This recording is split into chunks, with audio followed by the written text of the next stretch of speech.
Miraba tokilosoko vavana manaraka ny mety toetry ny andro zany sy raha mizana-bolana ho an'ny androany dia ny varatra azy amin'ny ankapobeny no mandrafitra ny toetry ny andro. Raha ao anatin'ny 3 andro ho avy dia mbola hitoetra hatrany izay tsioka ny varatra aza izay vinavinaina anorana malefaka araka izany ny morontsiraka atsinanan'ny nosy iny fa omaina kosa amin'ny ankapobeny ny avoatany. Raha ny ilany andrefana kosa indray dia mbola tsy ho maro toerana hatrany ny abaka vinavinaina mbola hitoy hatrany ny orana tandrifin-drahona amin'ny ilany avoany andrefan'ny nosy iny. Hiditra miandalana amin'ny avoatany nosy moa izay ny fisasahany herinandro. Raha mahakasika ny maripana kosa indray dia isy fiakaran'ny maripana ambony ao amin'ny ilany atsinanan'ny nosy iny ny androny alakamisy. Fa raha mahakasika ny ilay rivodoza dojay kosa indray ny tolakandro teo dia tany manodidina ny 702 kilometatra atsinanany Antalamony nisy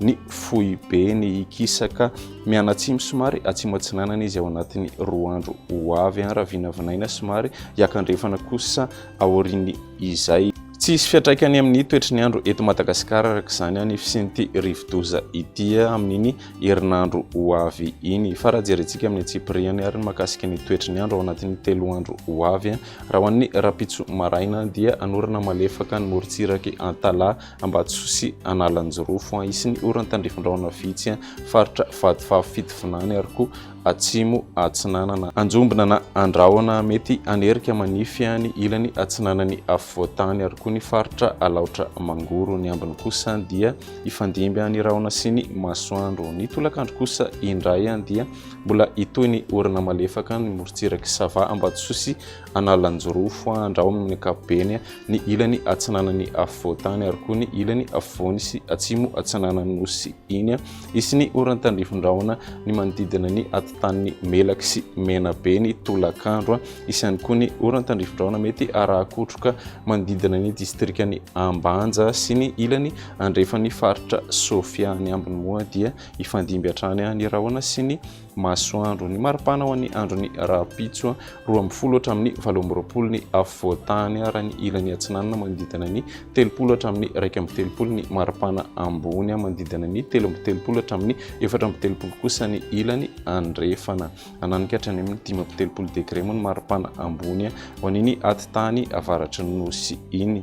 Raha ny androny talata kosa indray dia mbola anorana malefaka hatrany ny morontsiraky atsinanana vadivavy fitovinany ary atsimo atsinanana andrahona na anjombona ny ilany atsinanany avoatany mety arahanerika moa izay indray indrindra koa ny faritra alaotra mangoro anorana tandrifin-drahona mety arahakotroka manodidina ny distrikany Ambanja sy ny morontsiraky ny faritra Sofia toy izay koa moa ny atitany faritra melaky sy menabe. Ny ambiny moa dia hijanona omaina amin'ny ankapobeny. Ny maripana ho an'ny androny talata 12 hatramin'ny 17 ny avoatany 17 hatramin'ny 23 ny ilany atsinanana raha toka 23 hatramin'ny 14 kosa ny ilany andrefana hatratra 13 degré moa ny maripana ambony ho an'ny faritry Betsiboka. Ny androny alarobia kosa dia vinavinaina mbola anorana malefaka hatrany ny morontsiraka avoany atsinanana sy atsimo atsinanany nosy iny andrahona mbola arahanerika hatrany ny ilany atsinanany avoatany sy ny faritra alaotra mangoro. Ny tolakandro kosa dia anorana tandrifin-drahona mety arahakotroka ny faritry Sofia sy Diana toy izay koa ny faritry melaky menabe mety hitatra raha ty amin'ny faritra Bongolava sy ny ilany andrefan'ny vakinakaratra sy amorony manimo izay ny Takariva. Ny ambiny moa dia ifandimby ny rahona sy ny masoandro. Ny maripana ho an'ny androny alarobia 12 hatramin'ny 17 ny avoatany 30 hatramin'ny 23 ny ilany atsinanana raha toka 13 hatramin'ny 14 kosa ny ilany andrefana. Mbola hatratra 13 degré hatrany ny maripana ambony ho an'iny atitany avaratra andrefan'ny nosy iny. Zay ny meteo an'ity anio ity manome fotoanana ho an'ny rapitso indray. Veloma tompoko.